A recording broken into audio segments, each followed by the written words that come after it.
So I've been using this keyboard for about 2 weeks now, and I've got thoughts. I've always wanted to start a video like that.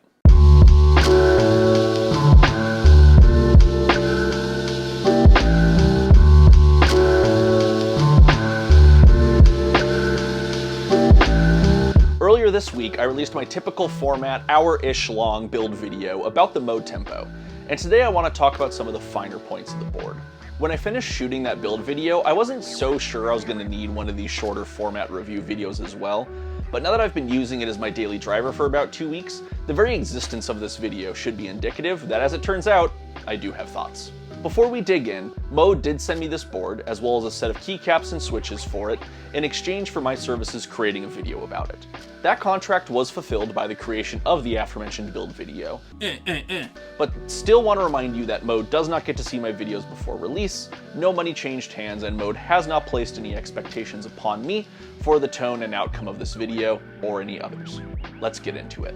The reason I thought at first I might not need a review video for this board is that when it comes down to it, it's the Envoy from earlier this year, but HHKB layout, open and shut case. And I still believe that in the senses of sound and feel, but not when it comes to the sense of sight. This board is absolutely beautiful. I thought all of Mode's boards so far have looked really nice and, more importantly, well considered, but there is something about tempo that is just a cut above. The term I keep coming back to is desk presence. With HHKB layout being basically the most compact standard layout available, a keyboard like this really needs to be effective to feel like it's present in your workspace. And I find even with some 65% boards that this lack of presence is noticeable, almost like the board just fades into the surface it's sitting on. Obviously, with something like a contrasting desk mat, a board can be made to pop more on its surface, but what stood out to me about tempo is that my unit is silver with a mirror accent and has been sitting on a grayscale desk mat on my desk. And every time I walk by or sit down at it, it just looks visually powerful. And I chalk that up to a few things: the front design, the side chamfers, and the accent. Starting with the accent, I am so happy that these accents you can see from all sides are back. We had them first on the 65, then the Sonic took a different approach with the rail accent, which is at least user-facing. But then on the Envoy, you can't see the weight or accent from the user position at all. Here on the tempo though, it is literally the whole back of the keyboard, and looks the best a Mode accent has so far. I do wish it was magnetic like the 65 accent for easier swapping though. I really do hope that makes its way back to the Mode lineup one day. I do prefer this aesthetically over the 65 though, because as I said, it is more or less the whole back of the keyboard. The 65 accent was basically the top half of the rear view of the board. Granted, it covered the whole what I would call back of the board, but since the 65 had a taller back chamfer, it was nowhere near touching the desk.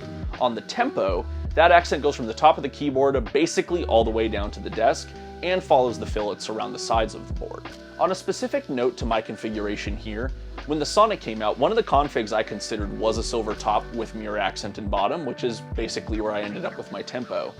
Something about the silver anodization next to the silver mirror finish just makes it look like a surgical instrument to me almost. It gives off this feeling of precision and importance. I'm really pleased with it. I have seen some pictures of some other review units out there, and there are a lot of great combinations with this board that are possible.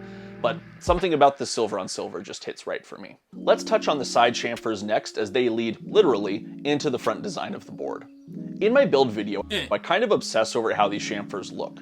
On the bottom face of the board, they go quite deep, about 15 or 20 millimeters. But on the side faces, they're really shallow, only about 3 or 5 millimeters.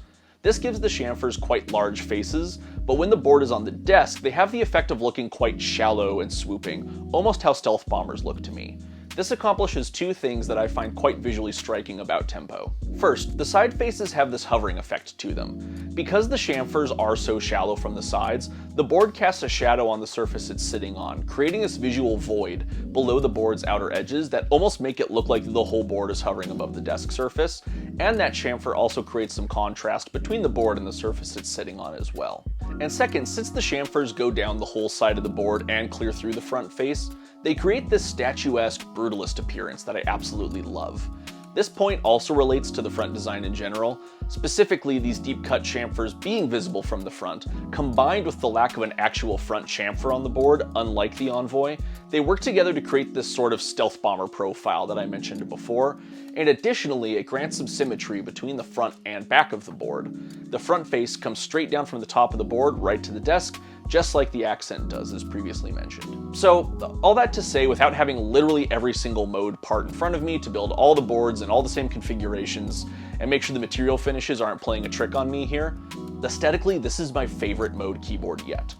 And everything I've mentioned so far doesn't even begin to touch the other niceties of the board, like the ribbon microphone inspired feet, the lovely symmetrical blockers from the HHKB layout, and the very pleasant heft of this board due to all the premium materials in it. Side note, I would love to know why our brains correlate the relative mass of an object with its quality. If you know the answer, tell us in the comments. And if you've got any questions of your own, please ask those in the comments as well. I try to respond to all of them. Like this video if you did, and subscribe if you want to see more. It's free, and you can unsubscribe the moment you're bored of watching a guy talk about keyboards. Thanks for watching.